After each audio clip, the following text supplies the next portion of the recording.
12 after 8 o'clock. Welcome, News and Views with me, Julie Ali. Now, we do know that the World Economic Forum has returned to Davos. Why is it important?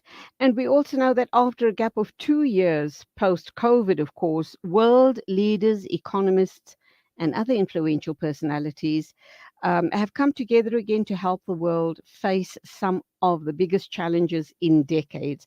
But the all important question for us here in Africa, or the tip of Africa, is should South Africa and other African countries be at the World Economic Forum in the first place? A very good morning to you, Lebogang Peko. Welcome to the program. Nice to be talking with you this morning. Thank you. The same to you, and I guess not too late to say Happy New Year to you and the listeners. Thank you indeed. Yes, we hope and pray it's going to be a great one. And we do hope and pray that our woes here in South Africa are going to be addressed. And you do know what I'm talking about. The issues around our ongoing rolling blackouts. That's, I think, the biggest wish for all of us in South Africa. Yeah, shopping among so many other things. Absolutely. So, the World Economic Forum, and I guess the all important question, does it serve us as South Africa and perhaps the rest of Africa to be at these forums? So I think, the point of departure is a very important question, and I think that the mainstream media has been focusing on what South Africa can receive, what we can get, are we still worthy to be on the global platform of these, international finance/governance sort of formations and gatherings. But I think the question is what the origin of these sorts of gatherings actually is, and who really defines the agenda. So when we remember that Klaus Schwab was the founder of the World Economic Forum, I mean, of late he himself has been talking about the neoliberal global order. But I mean, it's really a case of the pot calling the kettle black. And I think really what he's been saying for the longest time and what he's been promoting is a system of minority rule, white minority corporate rule, emboldened and institutionalized by the World Economic Forum. And in fact, originally, the World Economic Forum was primarily a gathering of a few corporate multinational companies, with, of course, some of the heads of state of course, again, primarily European and US heads of state, finance ministers, and captains of industry from there. As often and as always, I'm sorry to say, it seems that once again, the African nations, South Africa included, are passengers on a bus that really we never really designed the one to set the schedule, and nobody asks us which direction or which destination we want to take. And one of the things that's quite troubling is that, in fact, in the past, the very same Klaus Schwab has said that the notion of sovereign state has been superseded by this kind of super global non-nationalism, where that nobody is really in control, in terms of somebody who we can recognize, who is tangible, who is known to us, who we voted for, but rather trying to ensure that the invisible hand of, primarily white male capitalist corporate interests remains in power. And I think that the fact that, we spend so much time talking about how many people are going to join delegations to go to Davos without even doing an assessment of what actually has emerged from any of these meetings, really causes one pause to thought. Okay, can you just move around a little, Lebogang, because you're breaking up.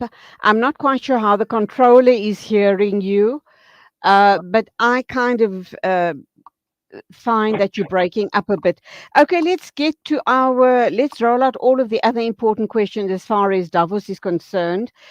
We know that Ramaphosa chose not to go, supposedly, to address the energy crisis in the country. Do you think that kind of went down well with the people, or do you think there were other issues at play here? I mean, up to now, nothing has been done. We've been in the dark, and we continue to be in the dark, literally and figuratively, in the country. Industries have come to a standstill. mass rate of employment, and the list goes on. Can we believe what he said? And do you truly believe that the powers that be are going to put their heads together and address the glaring problems here in South Africa? So I apologize for the whatever sound interference might be there. We're in the middle of load shedding, so unfortunately the signal from the Ah, yes, tower of course, has of been course. compromised. Yeah, I'm not sure how much of my previous response you heard, and I hope I'm now audible. But I will say You that I think it's been a pity. carry on, carry on. Okay, I will say that I think it's a pity that we've gotten so acclimatized to accepting platitudes as for real leadership and good and really liberatory, transformative governance. And I think that it's also a pity that we also haven't been able to situate the load shedding, the load shedding conversation inside. I think a deeper crisis of what it means to be a nation of states. The fact that, in fact, corporate interests which are at the helm of the energy grid. And that, of course, when we're talking about the transition economy, the carbon transition, that again, a lot of this is based in a lot of greenwashing. So a lot of the electricity and the grid conversation, the energy complex, the industrial energy complex in this country is really tied up in much more complicated interests, which President Ramaphosa certainly is not going to solve in the next 5 to 7 days. He may as well have proceeded to the snow of Davos and gone skiing. Because to be honest, I think that, we really need to think about these issues much more fundamentally. And this kind of governance grandstanding. Remember, it's really quite an interesting that in fact, as the deputy president, that Ramaphosa was actually part of in fact, he was responsible for the inverted commas low. Remember that about 7, 8 years ago. I clearly remember as clear as day him announcing. I was watching the parliamentary panel. He was announcing in a very triumphant voice, "We said that we're going to keep the lights on, and look, the lights are on." So this whole performance of surprise, and when in fact he has been part of not only the problem but to bring solutions, is also, I think, quite an offense to African people's intelligence. Think much more clearly around ground up, bottom up mobilization, because load shedding is also, by the way, not only unique to South Africa. So I think that some of this is also, so there are two things. One is that there are people who live load shedded lives all the time. It's only because the middle classes are now also in the dark that it becomes an issue. And I think that we really need to be reflected, especially as people who are on the more, I guess, progressive side of life.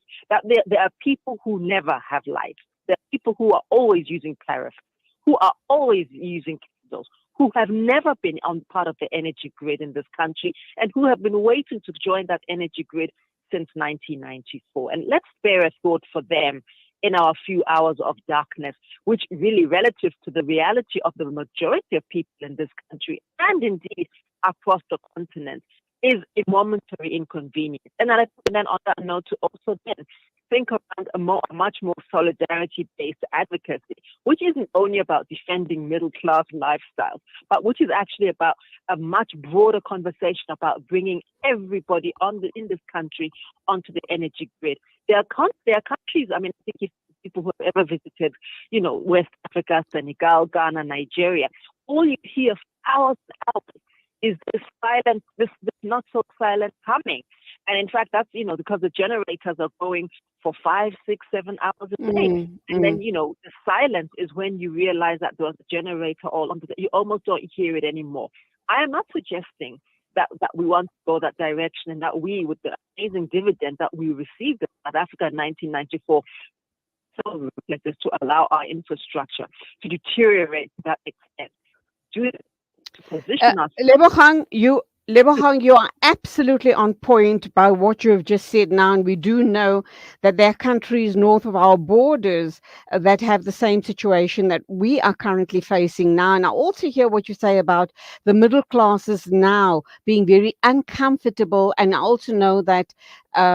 A large part of our population have been living in darkness from the day they were born till probably the day they die. What the bone of contention here is that the elites, the ruling elite, corrupt politicians, etc., have allowed this situation to come about in South Africa by lining their pockets due to corrupt activities, whereas those monies could have been equally distributed and ensured that we had proper infrastructure in place.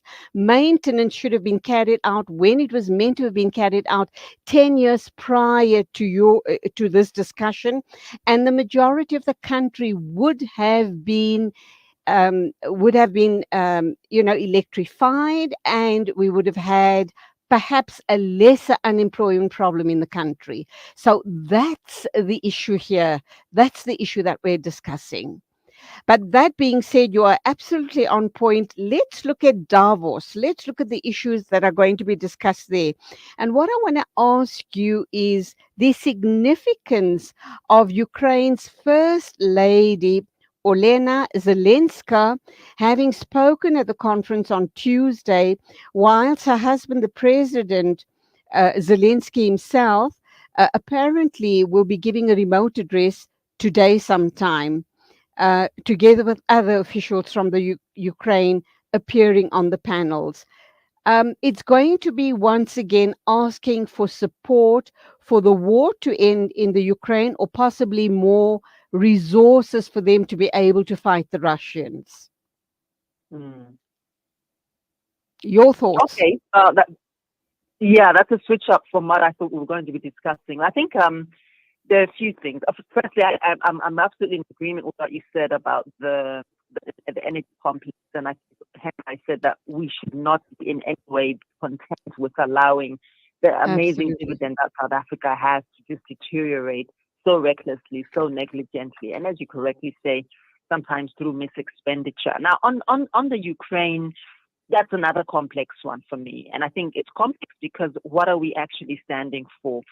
So I think if we think about the kind of the architecture of the Ukrainian, which we don't have time for at the moment, but I think that it's been such a polarizing international relations issue, and I think that we need to really think around how we are going to really be able to think forward as African countries, and and to read into what the President Zelensky actually represents. So for some people who really represent somebody who is there propped up to align themselves, to align with primarily U.S. interests, NATO interests, and European Union interests.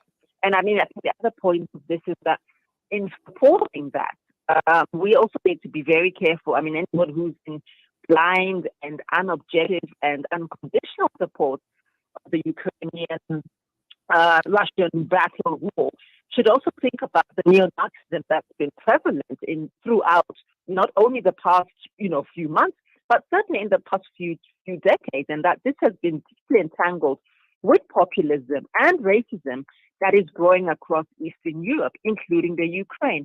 I think we witnessed, I mean, under so-called guise of protection of freedom, democracy, human rights of the West, in inverted commas, the West, and so forth. And I think we witnessed a disgusting violation of African people, African students who were trying to escape from a war that has got absolutely nothing to do with them, being turned away at the Polish border, being manhandled all the way through Ukraine.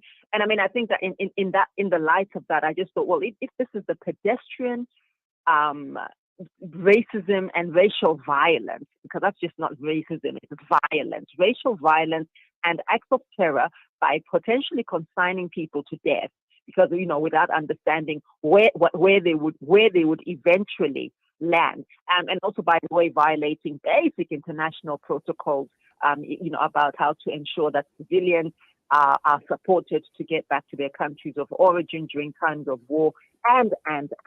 So I think that, in all of this, it's also very clear that this represents a rise in the normalization of neo-Nazism, of neo-fascism, a centering, a coming to the center and coming into the light of, really radically right-wing, rabid tendencies. And of course, we know that, Donald Trump. And sorry for the interruption, but that sentiment seems to be gaining traction all around the Western world, very sadly for us as Black people. Which one?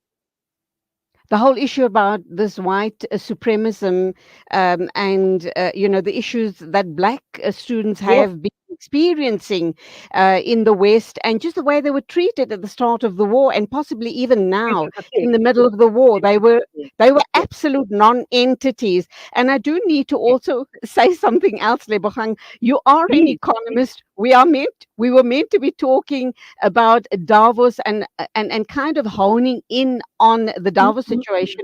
I apologize for the switch up, but you are speaking like a true politician, and I'm so thoroughly enjoying this conversation. So please carry on. I'm an analyst, to be very, very clear. No, okay. No, I am an analyst. Oh, sorry. I apologize. I apologize. I have you down as an economist, so my producer obviously made a mistake there. I do apologize. I'm not a politician, that's for sure. No, an economist. I have you down as an economist. Yes, because you like politics, and that's such a loaded. That's really loaded. So I want to talk about that. I think we can go back to Davos as well, and I think we're talking about how all of these things, in fact, it's want to link this with the Ukrainian situation. That again, this is a representation of how white minority power, whether it's political power, military power, and corporate power, Davos seems to be the nexus, the meeting point for all of these sorts of. It's an ideological nexus for all of the above. And I think that if anybody thought before that their pronouncement that capitalism was in crisis, it's not that their capitalism is in crisis, it's that the capitalism that's for them has given them unfettered traction to extract from different parts of the world. And I think in terms of the Ukrainian war, for example, the Ukrainian skirmish between Russia and themselves, is that it also means that they have seen that they can no longer extract unfettered and support and coercive support from African states. One of the proudest moments I think that I had was when the African Union refused to give their unconditional support to the Ukraine, and also refused to be bowed down by Joe Biden and the U.S. in really archaic bullying, international bullying tactics, using the slate of international relations, but which are basically are again shrouded in white supremacy. Quite frankly, absolutely, white man telling the Black people who they should and should not agree with, who they should and should not support. Absolutely, and without sounding like a one of those theorists. I kind of, as you were speaking about Davos and white supremacy and how we're seeing this rise all around the world, and this domination of third world countries by white supremacists or Western countries. And what pops into my head is this theory about the Illuminati. From the time I was a little girl, I always heard about them, the secret society of the Illuminati, and I'm beginning to truly believe that it is in fact true. They are wanting, to change the course of the entire globe, that they want to control, not, and it's not to say that they haven't got their claws into the rest of, or most of, the developing countries. I just think that we need to have leaders who are not easily corruptible, because that's where the problem comes in, greed and corruptibility. But let's just try and stay on track with Davos and look at the issues, and undoubtedly the issue around the war in the Ukraine. has impacted on the global economy. And I think the other issue that will be discussed very intensely is around climate change. So let me leave you with those two to unpack before we wrap up. We have about 3 minutes to wrap up time. Lebogang, are you there? I can't hear you. Hello, can you hear me now? Oh, I can. Thank you. Please proceed. Okay. My apologies, it's just going in and out a bit. Basically, I suppose the key issues for this year have been, around, the whole notion of a world in crisis, right? And I mean, that's been that's been the sound bite for this particular thematic. And really, discussing the prospects of, the global recession, what this means. I mean, at least 2/3 of private sector economists think that there's probably going to be a recession this year. I think that we're already in recession as it happens. So I think, yes, indeed. One of the things that I suppose I'm trying to gather their thoughts around is as well, what kind of what should inflation be? Is inflation the only way to, in fact, remove some scenario of stagflation? And also bearing in mind that, the inflation has been, the variables, I mean, 5% for China, up to 57% for Europe, which is incredible. And of course, that's where the impact of the rise in energy prices, which again has to do with the Russia-Ukraine, conflict, has spread to the wider economy. And I think that the majority of economists also see that there's probably going to be more policy tightening, fiscal and monetary policy tightening across the UK, across the European Union, across the United States, possibly also in the UK.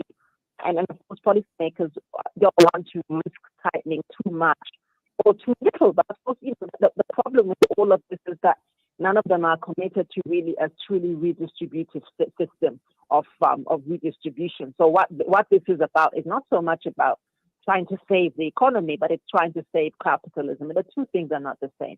The economy are the people. The economy are us going shopping, putting petrol in our cars. We have cars, trying to raise money for public transport or for taxi fare.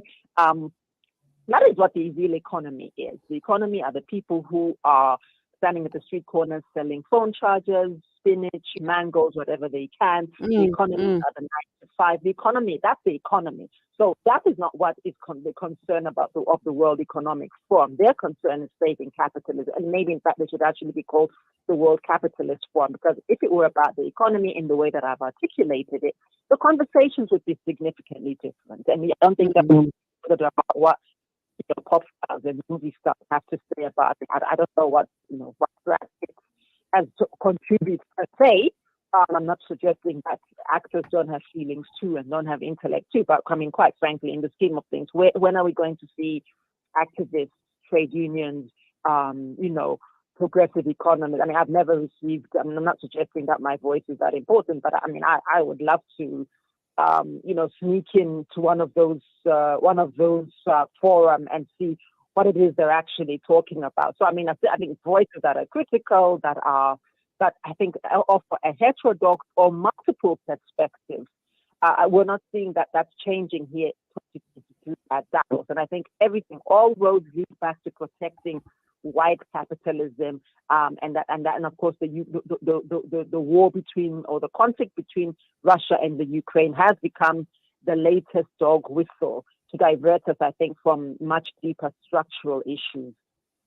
Okay, unfortunately, I could sit here talking to you all day long. I'd love to pick your brain, love talking to you. We're going to have to leave it there, Lebogang, but I'm sure there's going to be many, many more conversations between you and I on this platform in the coming days. So thank you once again. Love talking to you. I look forward to it. Thank you. Bye-bye. 8:36 exactly, news and views right here on Salam Media. Standing by to talk with us next is Pule Monama, political commentator and former Azapo leader. And we are going to be talking about, I don't know, do I say another worrying trend, another worrying situation? Is this going to be good for our economy here in South Africa? what we're going to be talking about is the launch of the State Bank for South Africa. So please do stand by.